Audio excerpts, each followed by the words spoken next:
আছানে তোমালোক? এতিয়া বিদ্যালয়টো বন্ধ, তোমালোকে ঘৰত পঢ়া শুনা কৰিছা নাই?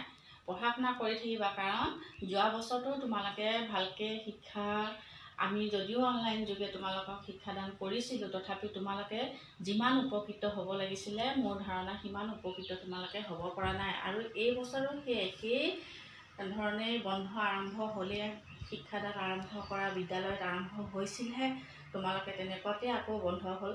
সেইকাৰণে তোমালোকে ঘৰত যিমান পাৰা তোমালোকে কি কৰিবা, পঢ়িবলৈ চেষ্টা কৰিবা, আৰু কিবা নোৱাৰিলে হোৱাটছএপ যোগে তোমালোকে আমাৰ লগত যোগাযোগ কৰিবা। তোমালোকক মই বিদ্যালয় খোলা যেতিয়া আছিলে তেতিয়া তোমালোকক মই 2টা চেপ্টাৰ পঢ়াই শেষেই কৰিছিলোঁ, আৰু প্ৰশ্ন উত্তৰো দিছিলোঁ। হিন্দী হমাৰী ভাষা সেইটো মই শিকাই দিছিলোঁ, মিঠাইৱালাটো মই পঢ়াই শেষ কৰিছিলোঁ তোমালোকক। আৰু নেক্সট তোমালোকৰ চেপ্টাৰ আছিলে চৰিত্ৰ সংগঠন। চৰিত্ৰ সংগঠন এটা নিবন্ধ, আৰু এই নিবন্ধটো লিখিছে লেখক গোলাপ ৰায়। এই উক্ত পাঠটোত তোমালোকে কিহৰ বিষয়ে পাবা? চৰিত্ৰৰ বিষয়ে কিছুমান, এটা ভাল চৰিত্ৰ গঠন হ'বলৈ কি কি গুণৰ অধিকাৰী হ'ব লাগে তোমালোকে তাৰ বিষয়ে এই পাঠটোত তোমালোকে পাবা। আৰু ইয়াত কিনো আছে, ভাল চৰিত্ৰ এটা মানে কি? মানুহৰ ভাল চৰিত্ৰ, বেয়া চৰিত্ৰ তোমালোকেতো জানাই। তোমালোক এতিয়া ধৰা উপযুক্ত ল'ৰা ছোৱালী, তোমালোকে গম পাইছা ভাল চৰিত্ৰ বুলি ক'লে কি বুজে, বেয়া চৰিত্ৰ বুলি ক'লে কি বুজা যায়। এতিয়া পাঠটোত কি আছে তোমালোকক মই থুলমূলকৈ গোটেই পাঠটো তোমালোকক মই এনেকৈ মানে আমি যেনেকৈ বিদ্যালয়ত কওঁ তেনেকৈ তোমালোকক কোৱাটো সম্ভৱ নহয়, কাৰণ ইমান ডাঙৰ পাঠ এটা তোমালোকক মই প্ৰতিটো আখৰ প্ৰতিটো লাইন তোমালোকক শিকাবৰ কাৰণে আমি নোৱাৰিম। সেইকাৰণে মই থুলমূলভাৱে কি কৰিম, তোমালোকক যে পাঠটোৰ বিষয়ে থুলমূলভাৱে তোমালোকক মই শিকাই যাম। তোমালোকে যিমান পাৰা সিমান তোমালোকে নিজেই শিকিবলৈ মানে বুজিবলৈ চেষ্টা কৰিবা। কি আছে পাঠটোৰ ভিতৰত চোৱাচোন। प्रस्तुत पाठ में मानव जीवन की अमूल्य संपदा चरित्र के सद्गुणों के बारे में जानकारी दी गई है। मानव का चरित्र ही है जो उसे समाज में प्रतिष्ठित बनाता है। सच्चरित्र से बढ़कर जीवन में और कुछ भी नहीं है। तार माने कि जे उक्त पाठटुत কি কোৱা হৈছে যে সদ্গুণ, মানুহৰ জীৱনৰ চৰিত্ৰ যদি ভাল হয় তেনেহ'লেহে তেওঁ কি হয়, যে এজন ভাল ব্যক্তি হিচাপে পৰিচিত হ'ব পাৰে, আৰু যদি বেয়া চৰিত্ৰ হয় তেনেহ'লে তেওঁ সমাজত কেতিয়াও প্ৰতিষ্ঠিত ব্যক্তি হিচাপে মানে আগবাঢ়িব নোৱাৰে। আৰু এই পাঠটোত সৎ চৰিত্ৰ গঠন হ'বৰ কাৰণে, চৰিত্ৰ এটা ভাল হ'বৰ কাৰণে কি কি গুণৰ অধিকাৰী হ'ব লাগে সেই বিষয়ে কোৱা হৈছে। যে ইয়াত কি কি গুণ লাগিব বুলি কৈছে ভাল চৰিত্ৰ এটা হ'বৰ কাৰণে। তোমালোকে চোৱা, ইয়াত কিছুমান গুণৰ কথা দিয়া আছে, যে এইটো হৈছে বিনয়। বিনয় চোৱা তোমালোকে, उदारता, लालच में न पड़ना, धैर्य, सहकारिता, सत्य बोलना और वचन का पालन करना, कर्तव्य परायणता। এইখিনি গুণ যেতিয়া মানুহৰ থাকিব, এই গোটেইকেইটা গুণ থাকিলেহে কি বুলি কোৱা হয়, এজন ব্যক্তিক সৎ চৰিত্ৰৰ অধিকাৰী বুলি কোৱা হয়। যে এই পাঠটো পঢ়াৰ পিছত তোমালোকে ভালকৈ পাঠটো পঢ়িবা। পাঠটো পঢ়াৰ পিছত ইয়াত কিছুমান শব্দ অৰ্থ আছে। শব্দ অৰ্থবিলাক তোমালোকে কি কৰিবা, তোমালোকক ইতিমধ্যে মই কৈছিলোঁৱেই, শ্ৰেণীত তোমালোকক কৈছোঁ মই যে শব্দ অৰ্থসমূহ তোমালোকে লিখিবা। শব্দ অৰ্থবিলাক তোমালোকে লিখিবা। শব্দাৰ্থ বুলি লিখি লৈ পেলাই তোমালোকে চেপ্টাৰটো আৰম্ভ কৰাৰ আগতে চৰিত্ৰ সংগঠন বুলি লিখিবা। তাৰপিছত লিখকৰ নাম লিখিবা গোলাপ ৰায়।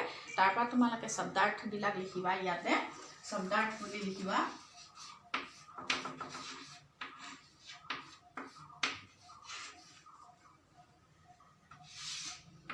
শব্দাৰ্থ বুলি লিখি ল'বা। তাৰপিছত তোমালোকে এই যে প্ৰশ্নসমূহ আছে, প্ৰশ্নসমূহ তোমালোকে উত্তৰসমূহ কৰিবলৈ চেষ্টা কৰিবা। মই লিখি দিম, তোমালোকক বুজাই দিছিলোঁ যে এতিয়া মই বহীত লিখি তোমালোকক লিখি দিম। তোমালোকে সেই অনুপাতে তোমালোকৰ বহীত লিখি যাবা। এতিয়া ভাল চৰিত্ৰ অধিকাৰী হ'বৰ কাৰণে কি কি গুণৰ দৰকাৰ হ'ব? বিনয় লাগিব, যে নম্ৰ হ'ব লাগিব। উদাৰতা মানুহৰ এটা ভাল চৰিত্ৰৰ গুণ। লালাচ মে না পড়না, লোভত পৰিব নালাগে কেতিয়াও। ধৈৰ্য থাকিব লাগিব। সহকাৰিতা হ'ব লাগিব, আনক সহায় কৰা গুণ তোমাৰ থাকিব লাগিব। সদায় সঁচা কথা ক'ব লাগিব, যাৰ কোনোবাই কিবা এটা কাম কৰিলে বচন কা পালন কৰা সেইটো গুণ থাকিব লাগিব, কৰ্তব্যপৰায়ণতা হ'ব লাগিব। এইসমূহ হৈছে গুণ। এই গুণসমূহ তোমালোকে জানিব লাগিব। আৰু এই গুণসমূহ কি কি হৈছে? বিনয়,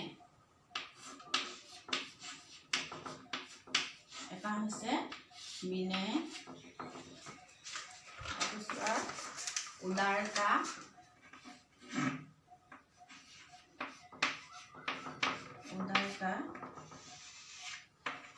আৰু লালচ মে না পৰনা, লোভত নপৰিবলৈ কৈছে। কোনো বস্তু দেখি, আনৰ বস্তু দেখি বা কাৰোবাৰ বস্তু দেখি তুমি লোভত পৰি বেয়া চৰিত্ৰৰ অধিকাৰী হ'ব নালাগে। ধৈৰ্য,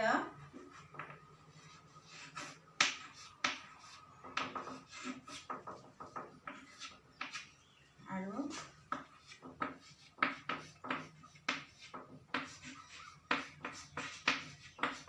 সহকাৰিতা, सत्य बोलना,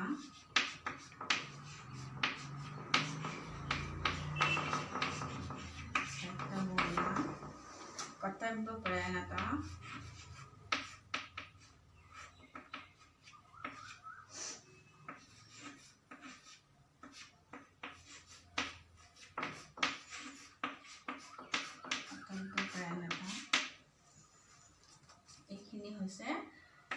এইখিনি হৈছে ভাল চৰিত্ৰৰ কিছুমান গুণ। আৰু এই গুণসমূহ তোমালোকে প্ৰতিজন ব্যক্তিৰ গাত যেতিয়া এই গুণসমূহ থাকে, বিনয়ী হয়, উদাৰতা হয়, লালচ মে না পৰনা, লালচ মে